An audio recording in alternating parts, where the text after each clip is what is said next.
Bienvenue sur cette seconde journée de webinaire. Donc aujourd'hui, nous avons le plaisir d'accueillir aussi Olivier Paco, qui représente l'école d'ingénieurs donc IGSI et qui va nous parler aujourd'hui donc de l'ingénieur. Donc l'ingénieur du 21e siècle, comme vous l'avez vu, un généraliste, il ne sera pas. Bien, bonjour à la toutes et à parole, tous. Dans le monsieur. cadre de cette seconde journée virtuelle Campus France, j'ai l'honneur d'ouvrir le bal pour cette deuxième journée. Je m'appelle Olivier Paco, je suis le directeur des études de l'EXI.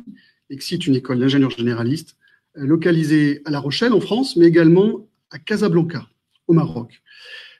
Très rapidement, quelques éléments de repère pour pouvoir contextualiser et vous donner un aperçu d'un exemple d'une école d'ingénieurs en France.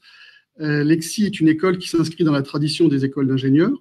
Elle est créée sur le sol français au tout début du XXe siècle, en 1901. Elle fait partie des écoles centenaires et a permis de traverser ce XXe siècle et ce début de XXIe siècle en formant 8500 diplômés, dont plus de 3200 sont en activité professionnelle. L'école est riche aujourd'hui de 1500 apprenants, à la fois répartis sur le campus de La Rochelle, son campus historique, mais également, depuis 2006, Casablanca, et avec une fierté qui amène cette école à être la première école d'ingénieurs habilitée par la commission des titres d'ingénieurs, à la fois en France, mais également au Maroc. C'est la seule école française aujourd'hui qui revendique cette double habilitation, et ce depuis 2017 pour le campus de Casablanca. Notre école a pour vocation de former des ingénieurs généralistes, et pour cela, elle a mis à disposition de ses élèves ingénieurs des ressources humaines d'abord, 80 salariés, dont la moitié sont des enseignants-chercheurs, avec à la fois l'obligation de former, de transmettre des savoirs, mais également de produire des savoirs, donc la dualité enseignement-recherche. Et ces 40 enseignants-chercheurs sont entourés au quotidien par 400 autres intervenants, dont plus de la moitié ne sont pas des enseignants, mais sont des cadres ou des ingénieurs en activité, de sorte que la formation soit la plus professionnalisante possible, la plus proche des réalités d'entreprise. Une autre empreinte de notre école est son ouverture à l'international. C'est aussi un peu la raison d'être de sa présence ce matin, puisque au-delà du campus de Casablanca, nous comptons un catalogue de plus de 80 établissements partenaires, à la fois en Europe et en dehors de l'Europe, avec lesquels nous avons un historique de plus de 10-15 ans, donc des réflexes, de la mobilité étudiante, mais pas seulement, la possibilité de parcours bidiplômants, des actions de recherche également sont engagées, tout simplement pour permettre de créer l'interculturalité dont vous savez qu'il s'agit d'une compétence clé pour devenir ingénieur demain. Très sommairement, quelques éléments de labellisation. Vous connaissez l'importance des réseaux pour vous, en tant que réseau familial, réseau social, mais également bientôt pour vous les réseaux professionnels. Et les écoles, au même titre que les entreprises, doivent s'inscrire dans des réseaux. C'est le cas de l'EXI, qui a accéléré sa mise en réseau au début des années 2000, pour intégrer bien sûr le consortium de la conférence des grandes écoles, mais également tous les réseaux d'influence, qu'ils soient locaux, territoriaux, nationaux et également internationaux. Une des très grandes fiertés d'école est d'avoir réussi un rayonnement international, ce qui lui vaut dans les médias une certaine notoriété, en toute modestie, mais qui l'a, grâce aux pratiques déployées, permis de la propulser parmi les écoles qui ont déployé des pratiques reconnues pour accueillir les étudiants internationaux, encore une fois, que ce soit à La Rochelle ou à Casablanca, et notamment le label Bienvenue en France et les 3 étoiles qui sont décernées à l'élite des écoles qui, de par leurs pratiques, vont bien au-delà d'une offre de formation et intègrent tous les éléments pour l'équation de l'étudiant qui doit réussir, à savoir son logement, son titre de séjour, qui fait suite à son visa, tous les aspects liés à sa couverture sociale, à l'ouverture de son compte bancaire. Tous ces éléments sont intégrés dans notre réflexion pour que finalement l'étudiant qui vienne de France ou d'ailleurs eh bien, puisse se concentrer exclusivement sur ses études et réussir sa formation. Notre programme s'inscrit dans la tradition des écoles d'ingénieurs en France. Là aussi, en toute humilité, il y a une notoriété reconnue des ingénieurs formés à la française. C'est un modèle qui existe depuis plus d'un siècle maintenant, qui amène sur 5 années post-bac à former des ingénieurs. Vous en avez ici l'architecture, composée de 10 semestres à l'issue du baccalauréat, et vous apercevez de façon assez visuelle, chromatique, le tronc commun généraliste, un des mots importants de cette présentation, puisque le positionnement de notre école est celui d'une école généraliste, donc qui a pour vocation de former des ingénieurs complets, capables de polyvalence, capables d'adaptabilité, quel que soit le secteur d'activité, quelle que soit la fonction que le jeune diplômé occupera. Et donc, de couleur verte, sur cette architecture, vous voyez couverture de ce tronc commun généraliste qui représente plus de 75% de la totalité des enseignements, de façon à ce que brique après brique, compétence après compétence, eh bien, cet ingénieur complet puisse être reconnu comme tel sur le marché de l'emploi, bien sûr sur la base des sciences fondamentales, mais également des sciences de l'ingénieur, les sciences humaines, dont vous savez l'importance maintenant pour un ingénieur. Un ingénieur est un cadre, donc amené aussi à demain encadrer des équipes et à faire preuve de compétences managériales. Deux autres couleurs aperçues sur ce graphique. La partie droite, couleur grisée, là aussi, c'est une signature de la formation d'ingénieur à la française, à savoir la présence de stages. Et chaque année est ponctuée par un stage, d'abord des stages de faible durée pour aller vers des stages beaucoup plus conséquents, non seulement en durée, mais également en responsabilité. C'est notamment le cas du 10e et dernier semestre, qui est le stage de fin d'études totalement réalisé en entreprise et qui permet la bonne transition entre la fin de la période académique et l'intégration dans la vie professionnelle. Une des fiertés de l'école, c'est que plus de la moitié des élèves ingénieurs, à l'issue de leur cursus, continuent avec l'entreprise qui leur ont fait confiance dans le cadre de leur stage de fin d'études. Plus de 50% d'entre eux sont déjà dans une logique d'employabilité dès le démarrage de leur stage de fin d'études. Et ça, c'est pour nous un signal positif. L'autre couleur, c'est la couleur rose que vous voyez. C'est une dominante qui est proposée à chacun de nos élèves ingénieurs et je vais développer dans quelques secondes. Mais avant cela, de façon très chronologique, la répartition des grands blocs d'enseignement. D'abord, la variété, c'est peut-être le message principal de cette diapositive. La grande force d'une école généraliste, c'est de proposer une variété d'enseignements. Bien sûr, sur les sciences fondamentales, un ingénieur se doit de maîtriser le calcul, de connaître les lois fondamentales de la physique. Et c'est d'ailleurs ce que vous observez sur la partie gauche comme étant la part prépondérante du cursus.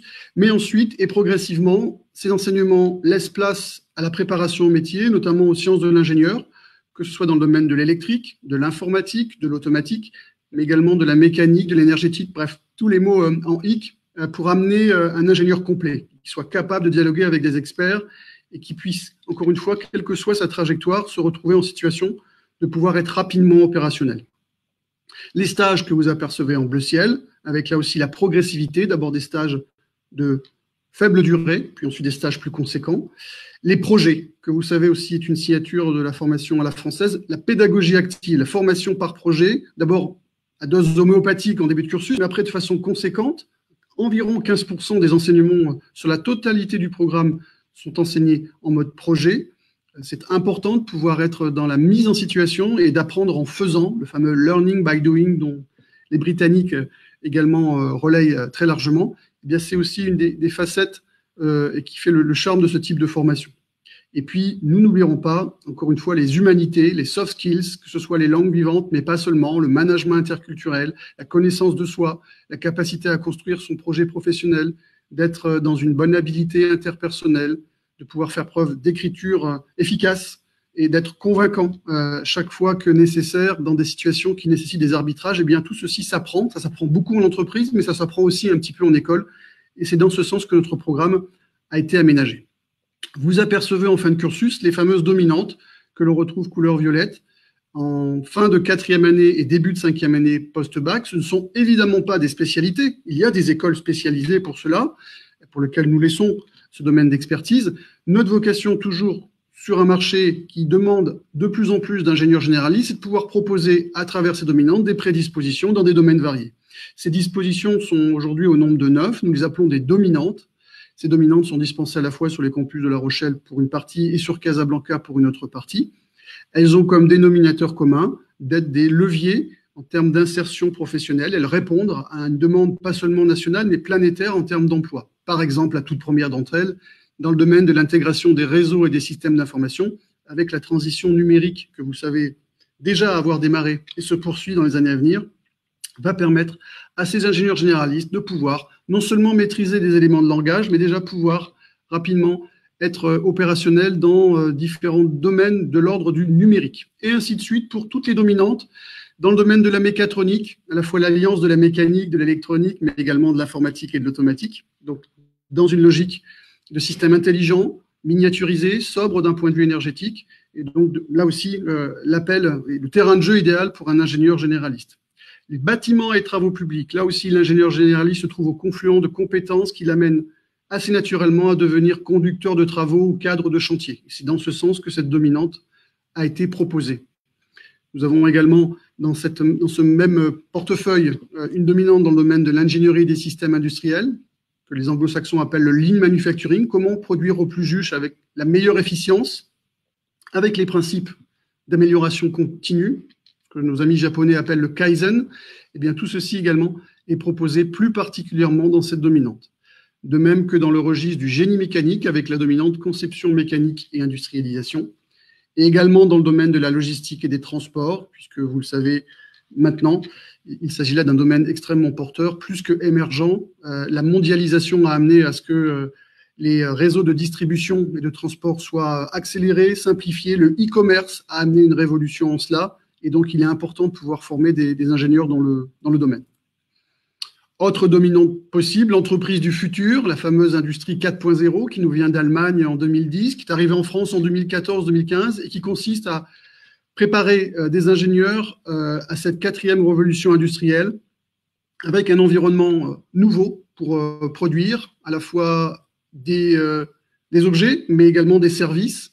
Et donc vient se greffer toutes les notions d'intelligence artificielle, de machine learning, de cybersécurité, de cloud computing, nécessaires pour pouvoir être dans la meilleure concurrence et la meilleure compétition, et notamment pour la vieille Europe. Le domaine de l'énergie et de l'environnement, là aussi une des grandes transitions. Je citais tout à l'heure la transition numérique. Une autre transition, c'est la transition énergétique qui nous amène avec une vision différente du développement durable, faire des systèmes plus sobres, avec une empreinte carbone plus faible, être capable de mieux produire, mieux stocker, mieux distribuer, mieux consommer l'énergie. Voilà quelques-uns des thèmes qui sont abordés dans cette dominante pour pouvoir être en situation de pouvoir apporter une expertise, que ce soit dans une petite ou une grande structure, un bureau d'études pour établir des bilans carbone, dans de plus grandes structures pour être dans l'optimisation et la conception de systèmes énergétiques. Et enfin, une toute nouvelle dominante, qui est la toute dernière, dans le domaine du management des données. Là aussi, Big Data n'épargne pas le métier de l'ingénieur. Il est important de pouvoir former des ingénieurs plus particulièrement agiles dans le domaine de la collecte et le traitement des données. Et c'est donc dans ce sens que cette dominante, qui vise à faire des data scientists, on dit maintenant des data engineers, a été créée parce que le métier d'ingénieur, comme beaucoup de métiers, est révolutionné par l'apport du numérique et qu'il faut préparer cette nouvelle génération d'ingénieurs dans ce domaine. Donc, vous le voyez, une très grande diversité de possibilités, avec donc pour chaque ingénieur généraliste la possibilité de donner une couleur particulière à sa trajectoire professionnelle. J'évoquais avec vous les stages. Les stages constituent également un des leviers pour personnaliser son cursus. Vous avez à l'écran la maquette des stages. On va dire deux grandes familles de stages, les stages de courte durée, stages ouvriers, stages techniciens, stages initiative personnelle, qui eux sont en début de cursus, qui sont des stages qu'on appelle exploratoires, qui sont là pour pouvoir répondre aux questions fondamentales que sont qui je suis en tant qu'élève ingénieur, qui je veux devenir, quel est le marché qui m'attend et comment attaquer ce marché. Donc ce sont aussi autant de terrains d'expérimentation pour connaître sa valeur professionnelle, améliorer son attractivité, et ainsi de suite par itération, jusqu'aux deux derniers stages, stage élève-ingénieur et stage de fin d'études, de 16 et 24 semaines, qui sont ce que les recruteurs appellent des stages de durée significative, qui marquent un CV et pour lequel il est demandé aux étudiants, avec l'accompagnement des équipes, que ce soit le service stage, des coachs en humanité, des coordinateurs de promotion, des coordinateurs dominants, d'être très, très alignés par rapport à leur projet professionnel et de faire que ces deux stages soient de réels catalyseurs pour leur insertion professionnelle. En complément, l'école, au-delà des stages, apprécie non seulement de faire que leurs étudiants vivent des situations d'entreprise, mais invite très largement l'entreprise dans l'école. J'évoquais tout à l'heure le nombre d'intervenants.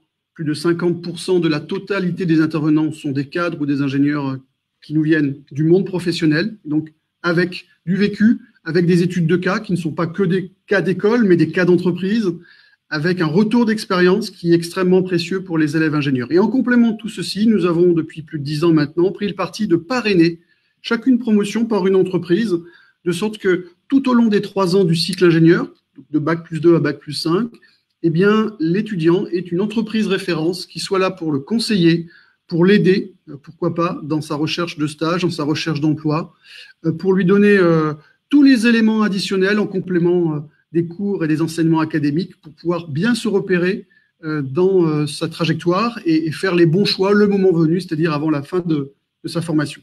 Donc des parrainages qui aujourd'hui sont avec des grands groupes, plutôt français, qu'on soit dans le domaine de l'aéronautique, du ferroviaire, de l'énergie. Et l'idée, c'est que chaque année, une nouvelle entreprise vienne rejoindre le cercle des entreprises marraines pour accompagner pendant 3 ans ces élèves ingénieurs dans des événements, pas seulement au protocolaire, hein, pas seulement la remise des diplômes, mais vraiment dans des événements pédagogiques qui soient voilà, les meilleurs éclaireurs possibles auprès des étudiants. Autre levier important, et ce sera le troisième que je citerai, les dominantes d'une part, l'expérience professionnelle d'autre part, et maintenant l'international. Nous n'imaginons pas aujourd'hui un ingénieur qui ne soit pas mobile, qui ne soit pas nomade, qui ne soit pas capable d'interculturalité. Et l'expatriation est devenue la norme au cours des études. Nous n'imaginons pas en France ou ailleurs faire qu'un ingénieur n'ait pas vécu une situation internationale. Et donc, pour ceci, l'école doit inventer, doit créer, doit tisser des partenariats. Vous l'avez entendu tout à l'heure, 80 partenariats de par le monde, pratiquement à parité Europe et hors Europe, mais également des parcours bidiplômants, également une incitation très forte, y compris financière, pour réaliser des stages à l'international, parce que les stages à l'international auront une écoute plus fine auprès des entreprises.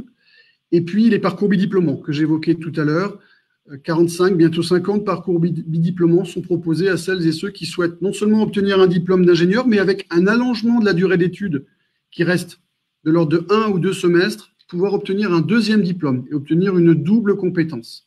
C'est un dispositif qui a été créé il y a plus de 10 ans, qui arrive maintenant à maturité et qui fait que plus de 20% de nos élèves ingénieurs sont engagés dans des parcours bidiplômants aujourd'hui pour notre plus grand plaisir et surtout pour leur plus grand bien. Le campus de Casablanca est un élément essentiel pour rayonner l'international, et notamment dans des circonstances que vous savez, le contexte sanitaire. C'est pour nous non seulement un campus à l'étranger, mais une plateforme qui permet aux élèves qui peut-être pour des raisons financières, qui peut-être pour des raisons administratives, et qui peut-être là pour des raisons sanitaires ne peuvent pas se déplacer en France, de tout de même pouvoir les accueillir et faire qu'ils puissent, sans retarder leur progression dans leur cursus, effectuer une année à Casablanca pour ensuite rejoindre la France et finaliser leur parcours, vivre des expériences, notamment des expériences professionnelles, et obtenir le même diplôme. Et ça, c'est essentiel de pouvoir avoir un tel campus, et notamment, encore une fois, dans une circonstance telle que celle-ci.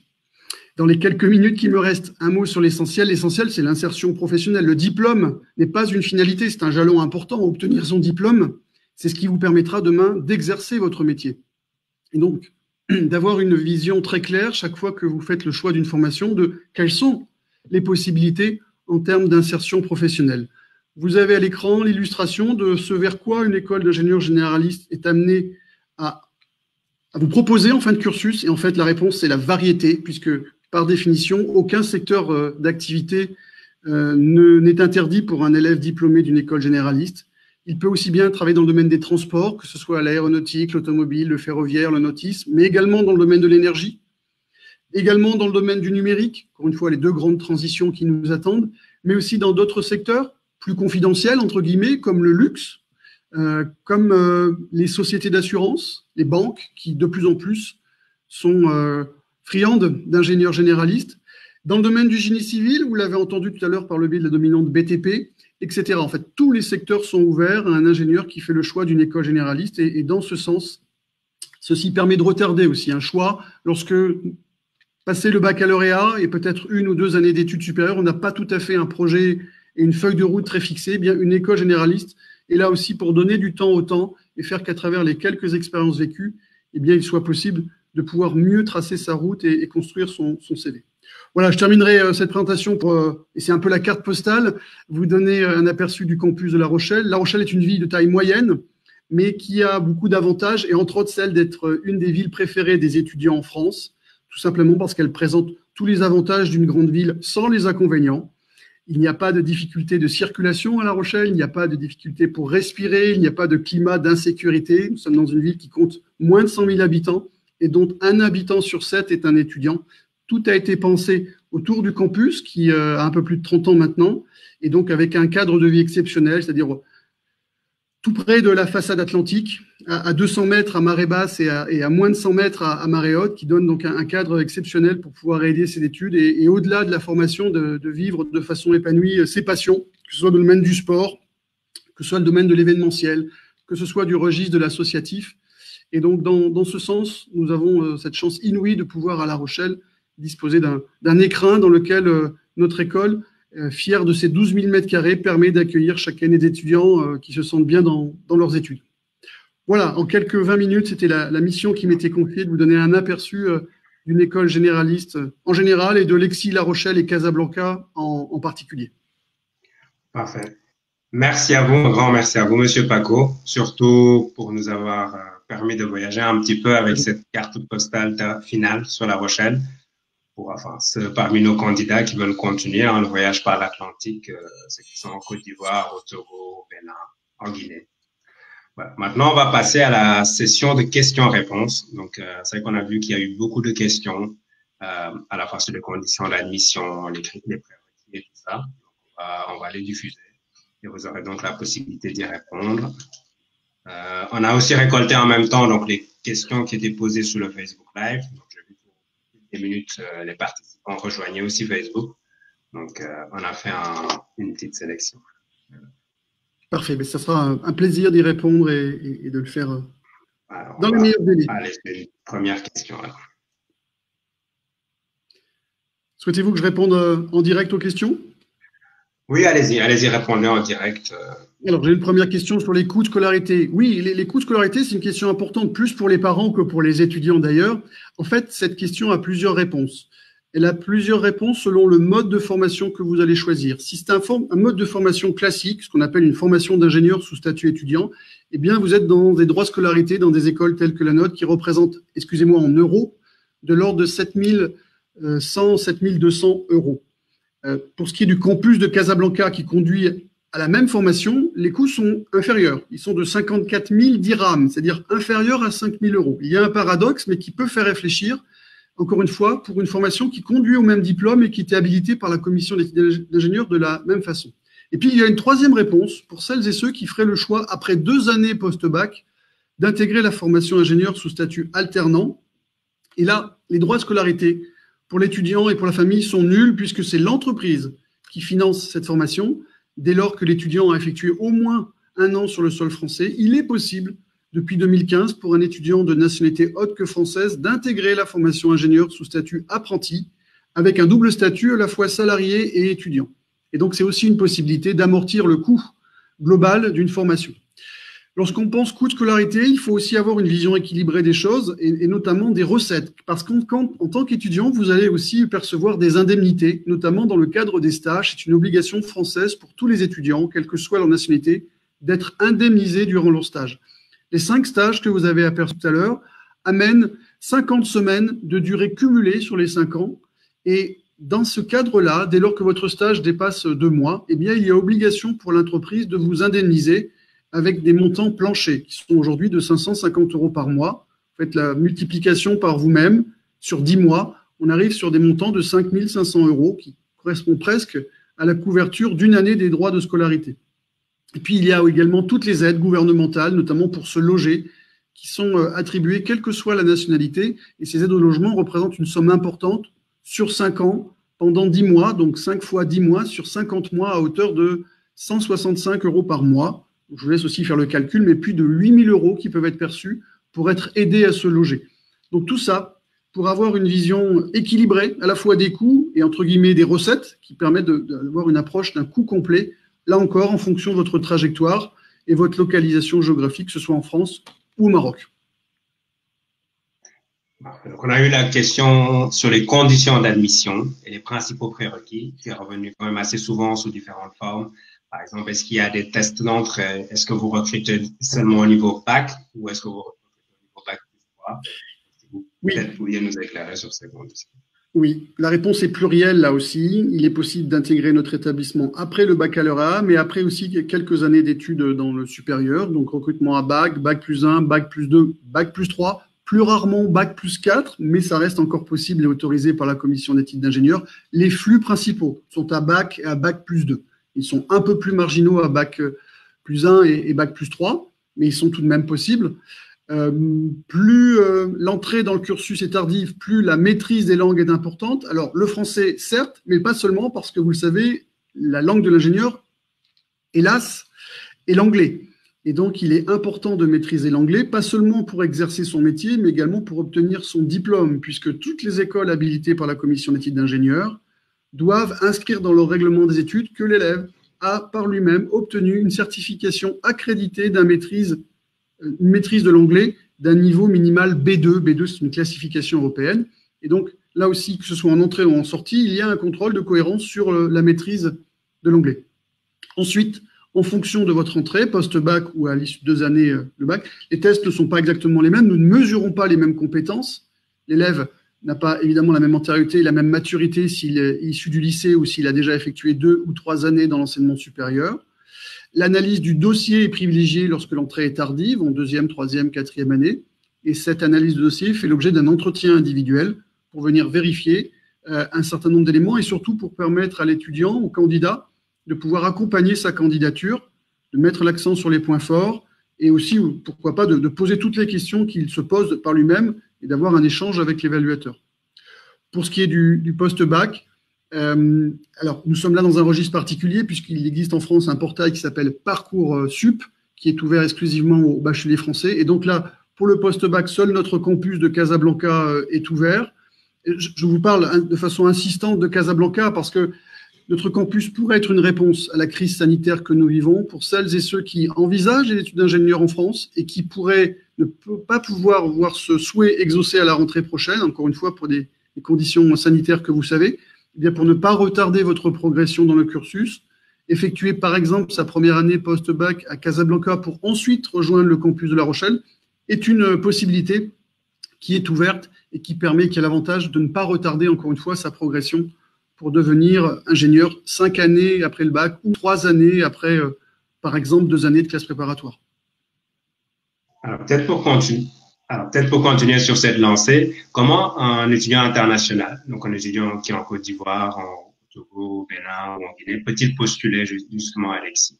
Alors, ça se fait de façon totalement dématérialisée via le site de l'école. Bon, il se trouve que pour La Rochelle et pour cette année, la date limite est atteinte, mais notre campus de Casablanca a une date limite qui, lui, est décalée, qui est liée au calendrier marocain. Et donc, il est possible de présenter sa candidature pour cette année sur le campus de Casablanca ou les années suivantes, toujours autour du 15 mai, qui est un peu la date pivot dans bon nombre d'établissements, d'où aussi toutes les démarches consulaires et Campus France qui sont demandées assez tôt, janvier, février, mars, selon les pays, notamment en Afrique de l'Ouest, pour que vous puissiez être au rendez-vous des dates limites de candidature qui se situent autour du 15 mai environ en France. Là, encore une fois, un avantage que nous présentons, c'est de pouvoir continuer à postuler via le campus de Casablanca pour effectuer cette première année sur ce campus-là. Campus au sein duquel nous avons à cœur d'accueillir environ 40% d'étudiants issus de la zone subsaharienne, hein, donc des candidats qui sont accueillis de longue date, avec lesquels il y a une vraie interculturalité qui s'est installée et pour lequel voilà, nous aimons cette richesse et faire que les campus ne soient pas communautaires ou faits d'une seule nationalité, mais au contraire, pour préparer un ingénieur, vous l'avez compris tout à l'heure, il faut pouvoir faire que les cultures soient mélangées tout au long des situations que l'étudiant va vivre au cours de son cursus. Donc de la mobilité, de toute façon, quoi qu'il advienne, que ce soit dans le sens nord-sud ou dans le sens sud-nord ou transatlantique, il est demandé à un étudiant de vivre une et maintenant plusieurs expériences à l'international pour qu'il puisse être séduisant le moment venu lors de son recrutement. Le plan B pour les étudiants internationaux, c'est celui que je viens d'évoquer. Le plan B, c'est le campus de Casablanca, qui, si par cas l'espace Schengen restait fermé à la rentrée prochaine et mettrait dans le désarroi tous ceux et celles qui souhaiteraient venir étudier en France, eh bien, ce campus permettrait, encore si la circulation au sein du continent africain est possible, d'accueillir les étudiants qui, pendant une année, effectueraient leur première année au sein du campus de Casablanca, encore une fois, pour rejoindre, dès que les conditions sanitaires le permettront, le campus de La Rochelle. C'est aujourd'hui un avantage décisif que nous avons en regard de toutes les écoles d'ingénieurs françaises qui apprécient d'accueillir des étudiants de toute nationalité et qui sont, comme vous, dans l'embarras pour la rentrée prochaine, parce que pas encore avec des garanties que tout ceci puisse avoir lieu dès septembre prochain. D'accord. Alors, on va prendre une dernière question, Monsieur Paco. Donc, ce sera une question qui résume un peu à celle qu'on a eue, par exemple, des questions plus spécifiques pour les candidats qui ont déjà entamé leurs études supérieures, donc qui ont des diplômes en bac plus 3, donc en télécommunication. J'ai vu quelqu'un d'autre qui avait un diplôme plutôt en technologique, donc un brevet de technicien supérieur en technologique. Quelle voie d'accès leur conseillez-vous? En fait, c'est la question des prérequis. Et Voilà. d'ailleurs, la commission d'éthique nous demande d'être très vigilants pour que nous soyons avec l'étudiant au rendez-vous de sa réussite. Donc, il ne s'agit pas de faire prendre des risques ni à l'étudiant ni à sa famille, en faisant qu'il soit admis à des niveaux où il serait en difficulté. Donc, lors de votre candidature, vous allez faire le choix de postuler à une année précise, la première, deuxième, troisième année post-bac.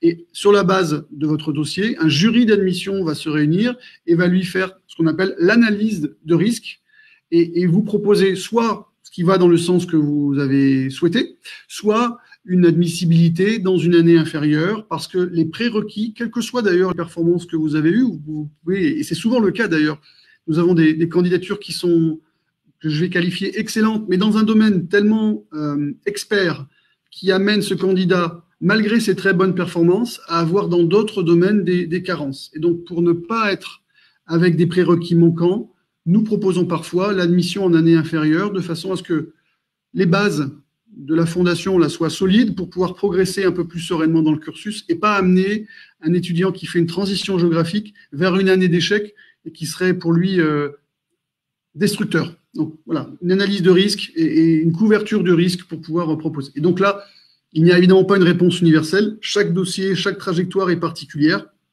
Pour en avoir le cœur net, eh bien, il faut présenter sa candidature et avoir le retour du jury d'admission qui indiquera si oui ou non une suite est donnée et si c'est le cas, dans quelle année d'admission tout ceci peut se faire. Parfait. Donc, une réponse assez claire et précise. Donc, tous ceux qui postulent auront une analyse et ça leur permettra aussi de confirmer leur orientation. Voilà. Donc, c'était la dernière question. Donc, je vous remercie, Monsieur Paco, pour cette présentation très exhaustive et ces explications très claires. On va continuer. Donc, cette vidéo a été publiée sur la page Facebook. Donc, elle va continuer à être accessible. Et voilà. Donc, je ne sais pas si vous avez la possibilité juste d'afficher la page de votre présentation où il y avait vos contacts. Oui. Pour ceux qui souhaitent poursuivre la discussion. La dernière diapositive. N'hésitez pas à adresser toutes vos questions à admission@exi.fr et j'aurais pu rajouter admission@exica.ma. Vous l'avez compris, l'école est duale et à la fois son campus en France et au Maroc. Et vous aurez toujours une réponse et souvent sous 48 heures par rapport à une sollicitation et par rapport à une demande spécifique liée à votre parcours. D'accord. Parfait. Ben, je vous remercie. Nous allons clôturer alors sur cette note. Merci à vous. C'est une bonne journée. Bonne journée à tous également. Merci beaucoup. Bonne journée à toutes et à tous.